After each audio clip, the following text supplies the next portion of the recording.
It was the 26th of October in 2007 and a week before Halloween. Me, Mikhail, James, Ryan, and Joe were excited and were planning what we were going to do this Halloween.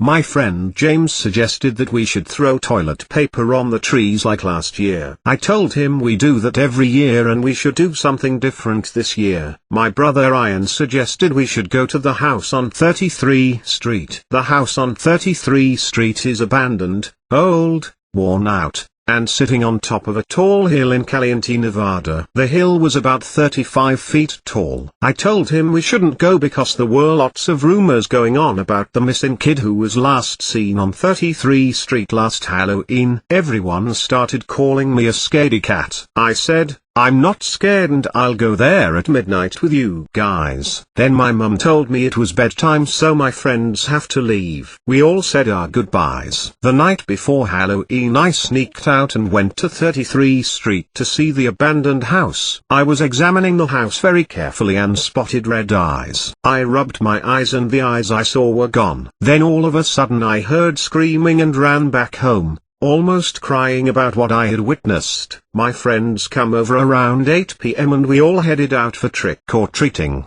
James and my other friend said let's go to the house on 33rd Street. Ryan replied, not yet, the best for last. We all agreed that we should go to the house on 33 Street last. It was 2 a.m. I was tired.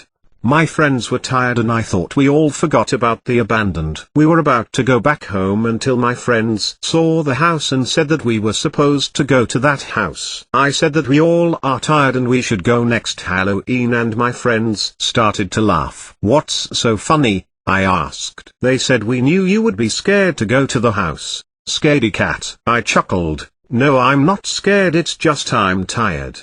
My friends ignored what I said and hiked up the hill. After we got to the top we took a candy break. Hey, guys, let's make this quick because it's getting late, I said. They ignored me again and knocked on the door and said, trick or treat. An old lady with a black mask opened the door. I tried to see her actual identity but she covered it pretty well. She was about 4 feet tall and had a black dress that looked like it was made of rubber. Something was strange. I told my friends to huddle and they asked what happened. I said I'm not very sure about it because the old lady seemed a bit off. They laughed and said stop being a chicken. I said no, it's not a good idea and it wasn't even safe to enter a random person's house. My friends called me losers and told me that you weren't as cool as they thought. Luckily they managed to listen to me and headed back to the house. The old lady didn't seem so happy and he headed back home and the lady said to have a good trick-or-treat and I smiled back and said you too. I was so relieved and told my friends about the things I had witnessed. Then after Halloween strange things were happening. My parents lost their jobs and we had to move to a small apartment but luckily it was near my old home. I was late for class and I did not see a puddle ahead of me and I tried and fell into it. Everyone in my school started to laugh at me. Then I went into class and my teacher seemed pretty happy. He said we have a field trip today and I told my teacher that I did not know that we had a field trip today. He said,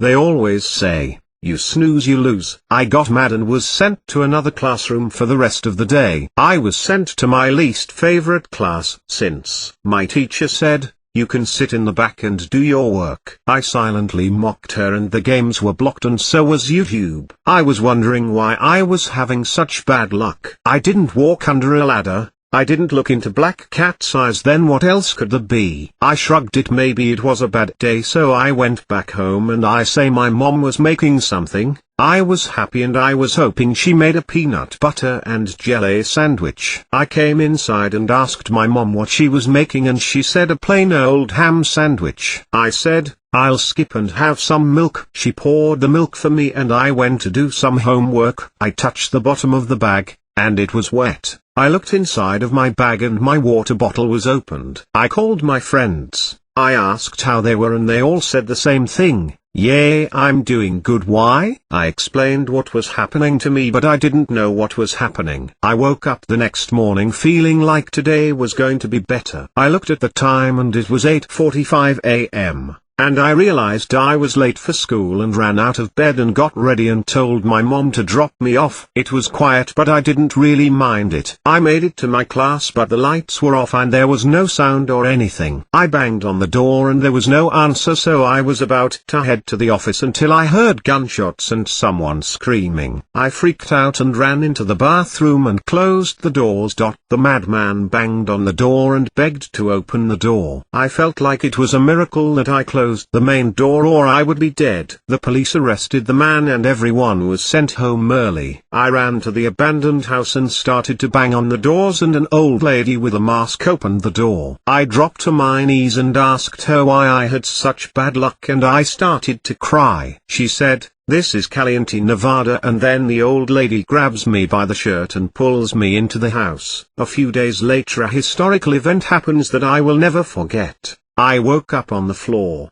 inside of a jail cell at midnight. I pulled out my phone and see the same mysterious old lady with the same black mask. She opens the jail cell and I hit her in the face and pull off her mask and films her face. She becomes angry and pulls out a knife. I pray to God to help me and I see a tunnel and run towards it. I ran down the tunnel and when I reached the end of the tunnel were lots of cops and I run towards the cops. I thanked God and showed the police my footage and the cops went on the search for 3 hours and couldn't find the lady. I don't know where the lady is and I really don't care where the lady is because everything is back to normal and the house is closed down. I'm 21 now and it feels like it was yesterday.